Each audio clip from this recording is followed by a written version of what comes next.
New York Post, and there's really no reason why anybody in this room should ever have to read the New York Post. But when you're preparing for something, you find all these different sources and you just want to see, it's like punishment. Like, don't read comments on the internet. Because everyone has a computer in this country and has an internet, and you'll read some of the most racist, vile, horrible things that these cowards, they're cowards.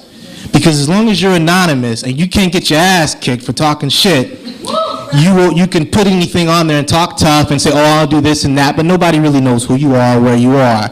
And it makes you sound tough and perhaps feel tough, but in fact, in reality, you're not tough. You're just a coward hiding behind a computer. And I always make the mistake of reading comments, and then I'm like, why did I do that? Because your blood, you get mad, and you're like, how can I find out where this person lives? And you spend a whole lot of time trying to find that out. But I read the New York Post, and in the New York Post, they dragged this young man's name through the mud. And it makes you wonder about the 4 cops. If we're ever going to see the New York Times, the Daily News, the New York Post, or any media, bourgeois media source, print the record of abuse of any of these cops in those papers. Let us look at that. Because I bet you that every single one of them has had a complaint lodged against them for police brutality. But we will never see that. But every event in your life to protect the cops goes on the front page of these horrible newspapers such as the New York Post to justify being beaten or being murdered by these pigs. And if you just look at the video, and they're like, oh, a cop was bloody. He probably got bloody by getting hit by the batons of one of his friends. It wouldn't be the first time that some clumsy pig hit or shot one of his own people in the course of trying to beat or kill somebody else. But if you look at the video, you see a person whose only movements are in defense and trying to absorb the blows or avoid the blows altogether of these batons or the kicks or the punches being rained down upon them. That's the only movement. And the only thing you can hear him saying, because, you know, on my best day, I'm cussing out a pig. And him, he's not even doing that. He's just saying, help me. Somebody please help me. Stop, help me. He's not cursing anybody out. He's not saying anything bad to them. He's saying, stop, help me. And the person who actually videotaped it, before it cuts off, you see some stupid cop run up to him, telling him to get out of there, as if it's a crime. You have a right to be at a safe distance and document what the police are doing. You can't technically interfere, but this person was far enough away not to interfere and be able to record those events. You have a right to do that. That is not a crime. But for doing that, that person was maced. If you've ever actually, and you know, I try to make it my duty, if I'm going home or in a hurry, and I see the pig stop anybody, to stop and videotape it.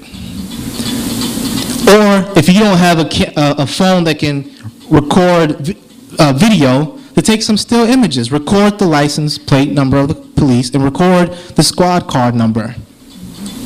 In Denver, we won a lawsuit and they had to carry business cards. And you had the right to ask them for that. And a lot of times, you know, they would retaliate against you for asking them for that. But they were supposed to carry them. They were supposed to surrender them once you requested them. But this beating of this young person, Jatik Reed, who just got out of jail, I think, yesterday, was a week before that. And it was in the same borough in the Bronx. And then there was another young man who was beaten, and I can't remember his name, around the same time, I think after Jatik Reed, by the police in the Bronx. Now you would think that either the cops in the Bronx are particularly bad, or in New York City perhaps, or there's just a few bad apples sprinkled around everywhere, and it's just, you know, human nature. Some people are just going to be bad, and but most police are good, and we shouldn't be against police. And you can be for police all you want, but if you black or Latino in this society, they're against you. That's the reality. Even if you're a cop, they have shot their own people and treated them like criminals, right? Or what they think are criminals. So what does this stem from? Everything in its proper context, right? And if we were to talk just about New York City and talk about some of the economic indicators, but also the record of abuse of cops, and the whole history behind it, and if we're just to go back a few years, I was looking at the statistics from the New York NYCLU, which has been compiling the records of stop and frisk. And just from 2004 to 2011, on average, in New York City, over 500,000 people are stopped and frisked in this city. More than 50% are black, 30% Latino. So you're talking about over 80% people of color in the city of New York. When I think the population of people of color in the city of New York is like 60% or something around there. 90% of those people are found to have done nothing wrong and let go, or innocent. And I'm going to sort of talk as much as I can about, the laws of a society and where they come from. That, along with the arrests, you see, even though you're supposed to give a citation, they're supposed to give citations for that, they're still arresting people for a minimal amount of weed in the city of New York. The majority of them are people of color, black being the largest percent. And what does that mean? It's not particular to New York.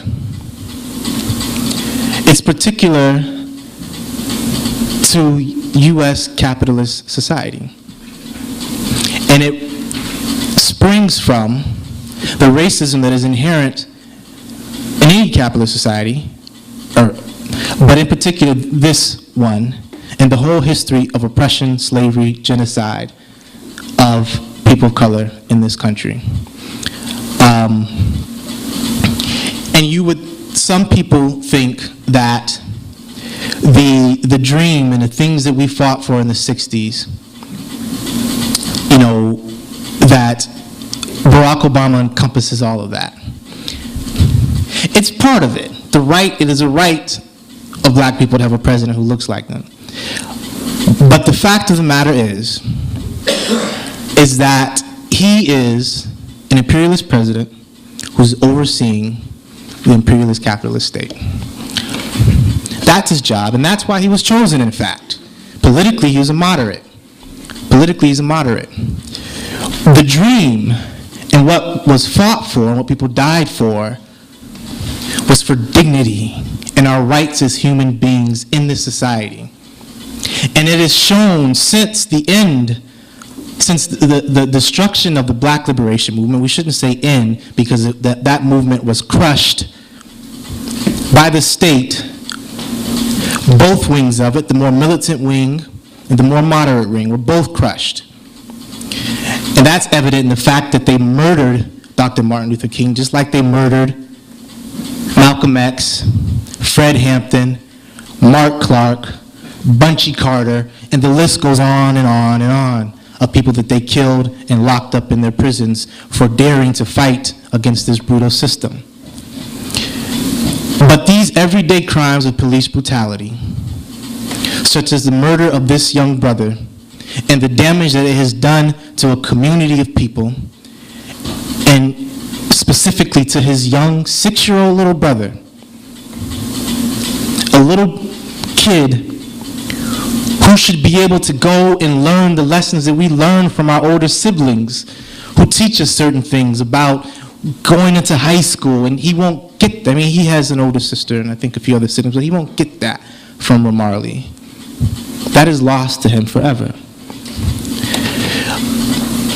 But these racist incidents won't end in this society until the system itself is overturned.